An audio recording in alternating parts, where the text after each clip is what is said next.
我觉得很多朋友应该都有疑问，就是说，哦，我都有在运动啊，但是怎么好像没有什么效果啊？就是那你怎么做运动的？你运动完以后，你的疲劳程度1到10分有几分？我觉得这真的是一个超级普遍又行之有年的大迷思吧。运动前有没有吃东西，其实对于减脂的效果没有什么太大的差异。嗨，大家好，我是范雅萱医师。那很多女生30岁后都会觉得身体忽然变得很难搞。那我们今天要来破解3个女生很容易掉进去的一个减肥误区。那还请到了全方位的健康教练。那我们欢迎 Jess 教练。嗨，大家好，范医师好，我是 Jess 教练。那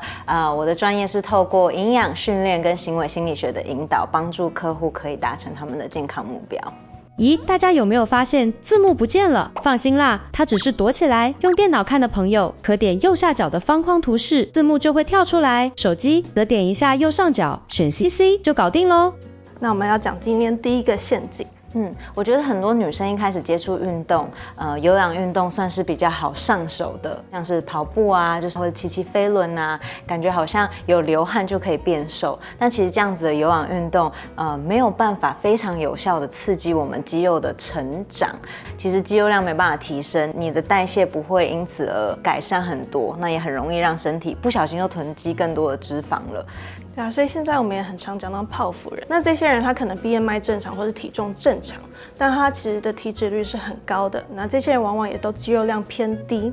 那这种状况下面，其实你不管是在减重后，你容易复胖，那或是你未来的健康的代谢风险都会提高。我记得以前我们健身房后面会放那个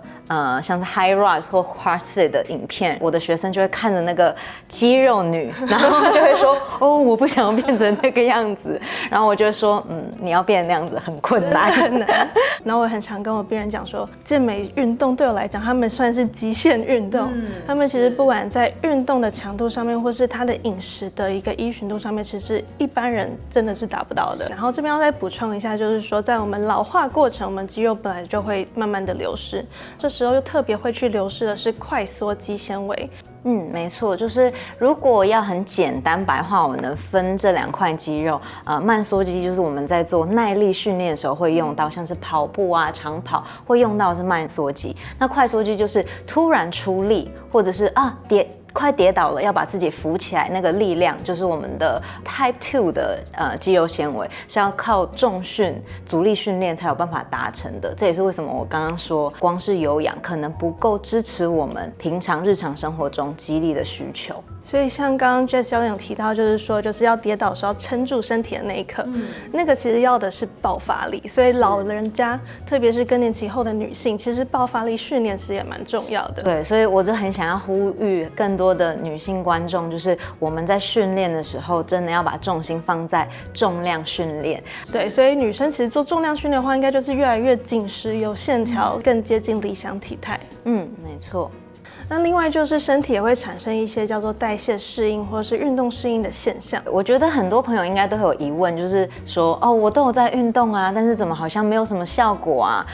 通常我就会再询问更深一点的问题，就是那你怎么做运动的？你运动完以后，你的疲劳程度1到10分有几分？如果你只是拉筋、做瑜伽，或者是慢跑，回来的时候不会觉得太疲劳，像那种的强度，身体是很容易适应的。所以我们都说不要对自己的身体太好。训练我们称之为 progressive overload， 就渐强式的训练。现在也许跑步10分钟对你来讲已经很辛苦了，可是慢慢的你需要增加到20分钟、30分钟，这是长度上来讲的增加，或者是强度上的增加。就像范医师您刚刚提到的，你拿2公斤的小哑铃 ，OK， 觉得2公斤哑铃做个10下、15下，你还是觉得很轻松，还可以继续做到30下都没问题。那个时候就是你需要增加重量的时候了。对，所以刚刚Jess教练提到了一个很重要的点，就是 progressive overload， 你要一直给他一个更强的刺激，你的身体才有办法再更进一步的去做成长。那今天当然我们还是强调了，你有动就会比没有动好。对，这是很好的第一步，然后慢慢的增加。我们先求有再求好。是。那我们再来要讲陷阱2。我觉得这真的是一个超级普遍又行之有年的大迷思吧。就是很多人运动觉得我就是要减重，所以我不应该要吃东西。运动前我少吃一点，应该可以燃烧脂肪比较多。其实真的，如果你空腹，脂肪氧化会比较高一点点，但它那个高很微乎其微。如果我们把时间稍微拉长一点点，就一整天下来的燃烧热量来讲，运动前有没有吃东西，其实对于减脂的效果没有什么太大的差异。针对女性到底要不要空腹运动才能达成减重的目标，其实是有研究的。这一项研究针对女大学生来做一个试验，分成2个组别，一个组别是空腹做有氧，另外一个组别是吃了早餐以后再做有氧。4周之后发现，这2个组别在于体脂肪减少的效果几乎是没有差异的。所以这也就说明了，当下脂肪的燃烧虽然有可能比较多，但是之后如果进食，身体也会优先补回这个热量的缺口，所以热量赤字的效果是一样的，减脂效果就没有太大的差异。所以我通常会建议我的学生，你如果觉得空腹运动对你来讲状况比较好，精神比较好，那 OK 没问题，就自由的空腹。可是如果你的训练量比较大，像我如果空腹运动，我运动到第15分钟，我就会开始很分心，觉得很没有力气。那如果是碰到这种状况的话，我就建议你吃一点东西，不用有罪恶感，你也不会因为你运动前有吃东西就破坏了你的减重减脂目标。反而我觉得对于多数人来讲，当他们可以吃了一点东西，身体有力气，身体血液的葡萄糖比较多的时候，你的训练比较有力气，你也比较容易做有品质的训练。那其实像是空腹运动这个观念呢，其实它是来自于真的是男生的研究，所以这个效果可能在男性身上的确是比较显著的，但是女生未必适用。而且根据一个女性的运动营养专家 Dr. Stacy Sims 她指出，我们女生大脑的下视丘其实是对于这种饥饿讯号或是一个低能量的讯号是特别的敏感的。那如果你长期有其他各种压力加上去，不管是生活工作上的压力啊，或是我昨天没睡好啊，那这个状态下面你又没吃早餐去运动的话，身体整个压力加上来，那我们都知道压力对于我们身体囤积脂肪其实是更促进的，那它甚至可能会去让我肌肉比较容易流失。那你长期下来的话，搞不好反而是长脂肪而流失肌肉，变成是易胖体质。我自己还有我们刚刚私底下跟翻译师聊天，我们2个都是没有办法空腹运动。我觉得就像这些研究都不断说明，其实女生真的是比较会有那个饥饿的感觉，特别是接下来你要发力那么多。我自己是很喜欢在运动前半个小时吃一点小东西，哪怕是一根香蕉，我觉得都会让我在训练上面，我可以很专注在训练上，不会在训练的时候一边练一边想着等一下要吃什么，我肚子好饿，我好想吃东西哟，而且也都比较有力气嘛。对，所以我觉得既然训练已经是让身体有一个压力了，我们就不要再让营养上面的那个缺乏，能量上面的缺乏，给自己身体更大的压力。所以像空腹运动的话，男生就比较容易把它就进过去，然后产生我们想要的促进脂肪燃烧的这个。但女生就是因为我们这个保护机制，那其实这也是一个演化过程中是要去预防说，在一个饥荒的时段，女生还去做比如说生殖这件事情。所以如果说长期处在一个高压低能量的这种状态下面，其实反而会去影响到女生的月经。所以很多人在节食或是过度运动的时候，甚至会有一个月经失调的现象发生。没错，所以这也是为什么女生在运动的时候，虽然我们的目标是要减重，但我们的热量赤字也是要稍微聪明一些，不要让我们的身体太受到惊吓。那再来的话，陷阱3。那其实很多女生就是真的是非常认真，所以她每天都做一样的按表操课，吃一样的东西，做一样的运动，然后长期下来就会觉得说，为什么就是状况下滑？那其实这个有时候不是你不够努力，或是你退步了，而是你的身体会自然随着月经周期会有调整能量的使用方法。那像是月经周期的前段滤泡期，就是大概是我们月经周期的第1天到第14天，那这个时候是比较低荷尔蒙的状态，或者在后段会以雌激素做主导，那这时候身体反而是比较抑制蛋白质分解，有助于肌肉的生成，那或是也比较促进脂肪分解，就是有助于燃脂。那这个时候肌肉对于糖原的储存能力其实是比较好的，所以身体是更能有效的去利用糖类，所以在这个时候其实是适合比较一些高强度的运动，像是重量训练啊、肌力体能训练、HIIT 这种的。我觉得这个期间是很需要大家女性观众可以留意的，因为很多人可能会觉得月经来要在家里休息，但是其实如果我们看荷尔蒙水平的表现的话，月经一来，雌激素下降了，相对比我们的睾固酮的水平是比较高的。这时候如果你有试过可能月经的第3天、第4天就没有什么腹痛的状况之后去重训。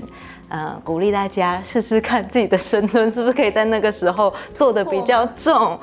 就因为我们的荷尔蒙水平真的会让我们女性的身体在周期性来讲感受不同。我都会鼓励我的客户，就是经期的一开始之后往后推10到14天，是你可以增加重量，努力 push 自己的时候。所以它就是这一段时间就是一个很好的训练的黄金期，破 PBPR。对，好好把握这段时间。不过刚刚 Jess 也提到很好。就是还是要注意自己身体状况，因为毕竟女生有时候就是月经来第1天、第2天，甚至有时候真的有人第3天、第4天也还是很不舒服。对，如果不舒服，这时候就休息，不要跟自己身体的状况对抗。但如果你刚好是月经来不会不舒服，或者到第3天、第4天可以恢复训练的时候，鼓励大家好好的把握这个时间，因为通常我们是会感受比较有力气的。所以这时候是个最佳训练期。那再来的话就是排卵过后就会进到黄体期。没错，没有一个女生喜欢黄体期，是非常讨厌。这个时候其实身体会去提高胰岛素阻抗。那这个为什么呢？胰岛素阻抗的话，其实就是让身体对糖分的一些储存运用能力降低。那这时候它为了让更多的糖分留在血液中，为的是要去滋养我们子宫的内膜。因为每个周期的话，它都会先预期，会不会有一个受精卵来？没有来的话，那就会再剥落进到我们下一个周期。所以这段时间身体对于一个碳水化合物的利用效率就会比较低。那通常这个时候大家也会觉得比较疲惫、比较水肿、比较胀气。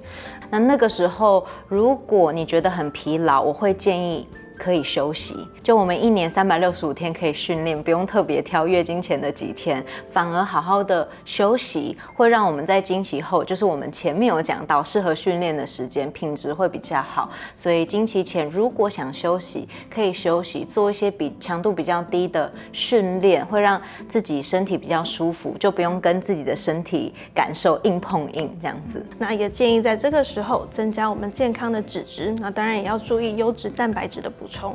那你有没有遇过，就是很多的女学员，或是尤其是已经有在规律运动的人，他们其实对自我要求很高，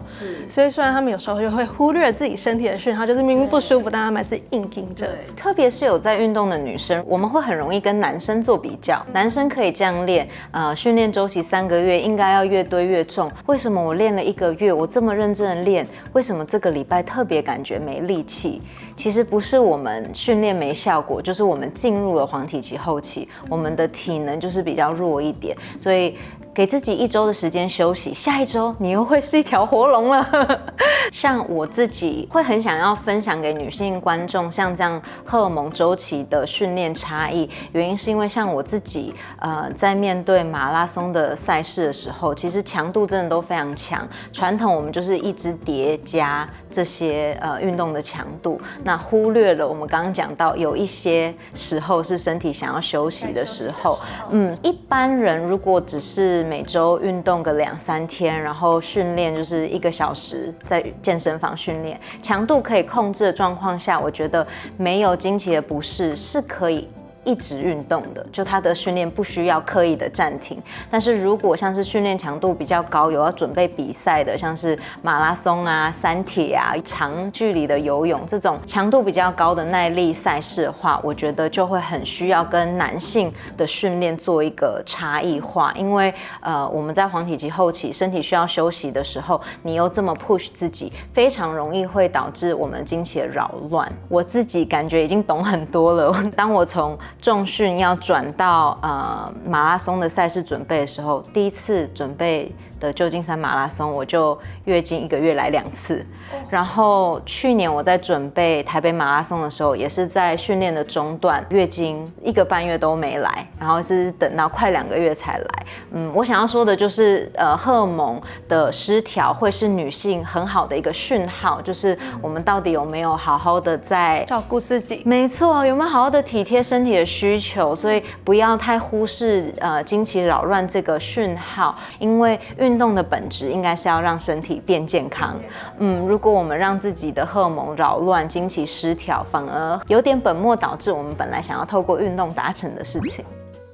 最有效的减重方式应该是要跟着身体的状态灵活调整。点一下右上方的按钮来索取我们的月经周期瘦身攻略，知道什么阶段的你该怎么吃、怎么动，让你的增肌燃脂更有效率。无论你是体力一般般的初学者，或者是已经开始有规律运动习惯的，接下来教大家的这几个居家运动的动作，都可以帮助我们在居家的时间锻炼好好的体力跟肌力的训练。第一个动作就是深蹲，我们可以从自己的重量开始，双脚可以平行地板，或者是蹲不下去的话，可以微微的外八都没有问题。与肩同宽，或者是比肩膀再宽一点点也都可以。保持在吸气的时候身体向下蹲。吐气的时候，慢慢的站起来。好，在往下蹲的时候，我们可以想象双脚推向地球表面，推下去。吐气的时候，我们站起来。同样的动作，我们会做10下。如果是体力比较差，或者是害怕运动伤害的，我们可以退阶，做退阶的版本。你可以找一张椅子，猜你的高度是最适合的，然后你就是轻松的坐在椅子上，双脚打开，与肩同宽或比肩宽一点点。好，吸气的时候我们坐在椅子上，准备好吐气的时候，身体微微的前倾，脚推地板站起来。好，吸气的时候缓慢的坐下来。我们在这里会训练一点离心的力量，所以不要一下子蹦往下坐哈。第二个动作是平板式，在这里因为要避免手腕的压力，我会做手肘版本的撑体，四足跪姿坐在瑜伽垫上。在这里的时候呢，我们确认一下肩膀有没有往上推，肩胛骨有没有向下放，肚子收紧之后，一只脚用力的向后伸直延长踩地板。在这里可以停留，初学者从10秒钟、15秒钟到30秒钟都可以。如果你能够撑到1分钟，你就是专家等级的了。第二个退阶的动作，我们把平板式改成熊式，一样请翻译师四足跪姿。好，肩膀与肩同宽，肩胛下沉，挺胸。好，在这里我们吸饱一口气，吐气的时候将双膝离地。离地大概1到2公分就好。好，我们在这里停留，肚子收，在这里停留10秒到30秒。如果觉得很酸，可以像翻译师接下来会做，轻轻的将膝盖点地。吐气的时候，我们再提上来。第三个动作弓箭步，我们锻炼到是大腿、小腿跟臀部的肌群，一脚在前，一脚在后。那因为我们也想要多锻炼一点臀肌的话，我们会让重心比较前倾，身体会微微的前倾，感觉双脚屈膝，后面的膝盖往地板的方向垂直行进，你的手可以放在身体的两侧，或者像我现在这样子叉腰，吸气下，感觉想象你的前脚脚掌出力，推向上，带动的是腿后的肌群跟臀部出力。做完10下换边。第三个动作退阶版本，我们从弓箭步变成B stand， 就是单脚的硬举 ，OK。一脚我们会向后，先将右脚微微的向后。好，在吸气下降的时候，将臀部向后推，身体向前倾。吐气的时候，前脚的腿后侧跟臀部出力，将身体推站起来。第四个动作是伏地挺身。那我们女生做伏地挺身都做跪姿的，一样跪姿的时候，我们整个身体先趴下，趴下的时候测量与胸大概1个拳头的距离，打开你的双手，挺胸。肩胛下放，吐气的时候，把自己身体往上推。好，在这里就是一个跪姿伏地挺身的开始的姿势，手肘45度角，斜后方，吐气，所以它不会长成这样。